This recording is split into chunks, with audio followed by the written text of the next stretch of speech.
अवधूत चिंतन श्री गुरुदेव दत्त श्री स्वामी समर्थ। जय जय स्वामी समर्थ। नमस्कार स्वामी भक्त हो, आपल्या स्वामी उपासना या चॅनलवर स्वागत आहे। आजचे स्वामींचे संदेश आपल्याला खूप महत्त्वाची माहिती देऊन जाणार आहेत। तरी आजचे तिन्ही संदेश प्रत्येक स्वामी भक्ताने लक्षपूर्वक ऐकावे। स्वामींचा पहिला संदेश, मी कोण आहे हे शोधण्याचा प्रयत्न जो करत आहे त्याच्यासाठीचे उत्तर हेच आहे। मी कोण आहे तर मी अथांग आहे। मी कोण आहे तर मी म्हणजे स्वयं आहे। मी कोण आहे तर मी नामस्मरणात आहे। मी कोण आहे तर या विश्वाच्या चराचरात अणुरेणूमध्ये वास्तव्य करत असलेला मीच आहे। मी कोण आहे, मी तुझा एक अफाट प्रवास आहे। मी एक विश्व आहे। मी हा अथांग आहे आणि तरीही मी प्रशांत आहे। मी वेग आहे, मी ऊर्जा आहे, मी सत्व आहे, मीच दैव आहे, मीच विश्वास आहे, मीच प्रेम आहे, मीच तुझ्या गळ्यात धारण केलेला रुद्राक्ष आहे। मी तत्व आहे। मी म्हणजे तुझं राहतं घर आहे। मी म्हणजेच तुझी सात्विक ऊर्जा आहे। मी म्हणजेच तू जे डोळ्यांनी पाहतोस ते दृश्य आहे। मी म्हणजेच तुला खरं जे बोलायचं आहे तो मीच आहे। मी म्हणजे आयुष्य आहे। मी म्हणजे जीवन आहे। मी म्हणजे चंद्राची एक कला आहे। मी म्हणजे तुझ्यासोबत व्यतीत होणारा वेळ आहे। मी म्हणजे मातीतून उगवणारं ते बीज आहे। मी म्हणजे त्या सूर्याच्या किरणातून तुझ्यापर्यंत दिव्य लहरी पोहोचवणारा सोनेरी क्षण आहे। मी म्हणजे यश आहे। मी म्हणजे ती यशाची गाथा आहे। मी म्हणजे तुझी घेत असलेली परीक्षा आहे। मी म्हणजे धन्वंतरीच्या हातातला अमृताचा कुंभ आहे। मी म्हणजे जमिनीत सापडणारं रत्न आहे। मी म्हणजे तो कौस्तुभ आहे। मी म्हणजे मयूर पंख आहे। मी म्हणजे दैवी साधना आहे। मी म्हणजे लहान बाळ आहे। मी म्हणजे तू वाढवलेला नैवेद्य आहे। मी म्हणजे तू ग्रहण करत असलेला प्रसाद आहे। मीच सर्वत्र आहे। तुला फक्त ती दृष्टी हवी आहे आणि ती दृष्टी म्हणजेच मी आहे। स्वामींचा दुसरा संदेश, मला शोधण्याचा कधीच प्रयत्न करू नकोस। माझा गुरु कोण आणि तो मला कधी सापडणार असे प्रश्नसुद्धा कधीच वाट्याला आणू नकोस। कारण जे तुझ्या हातात नाही त्याबद्दल विचार करणे योग्यही नाही। तुला फक्त एकच दिलं आहे, तू नामस्मरणात राहा।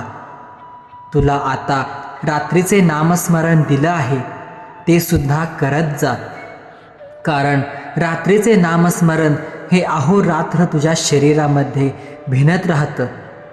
तुला एकत्र नामस्मरणाची वेळ दिली आहे कारण तुझं पुण्य कुठेतरी अडत असेल तर ते एकत्र नामस्मरणच तुला पाठबळ देत राहील। म्हणून ती वेळ चुकवायची नाही। प्रत्येक गोष्ट ही योग्य वेळ आली की आम्ही तुमच्यापर्यंत पोहोचवतच असतो।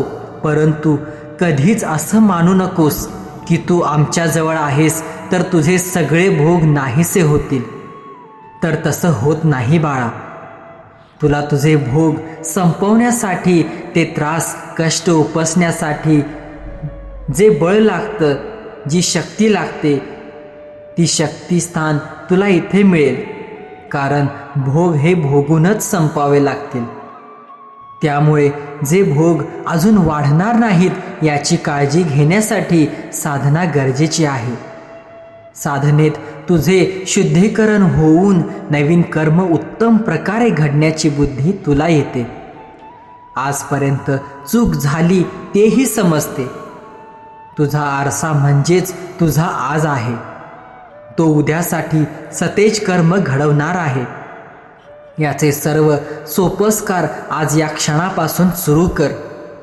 तू नेहमीच साधनेमध्ये पूर्णतः शुद्ध होतोस, कारण शुद्ध आणि पावित्र्य स्थानच आम्हाला भावतं.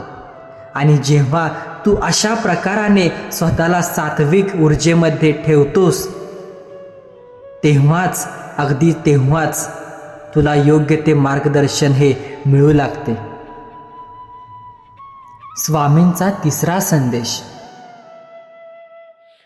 आमच्या या दरबारामध्ये कोणीच रिकाम्या हाताने जात नाही. आलेल्या प्रत्येक व्यक्तीला काहीतरी देण्याचं काम आम्ही करतच असतो. प्रपंच हा जसा तुझा व्यवहार आहे तसा व्यवहार फक्त तू माझ्याशी करू नकोस. इथे प्रत्येकजण काहीतरी मागण्यासाठी येतो. तुला काय वाटलं? आम्हाला माहीत नाही तुला काय पाहिजे ते. मग कशाला मागत राहतोस? शांतपणे राहा ना उभा. नुसते मला भेटायला या ना.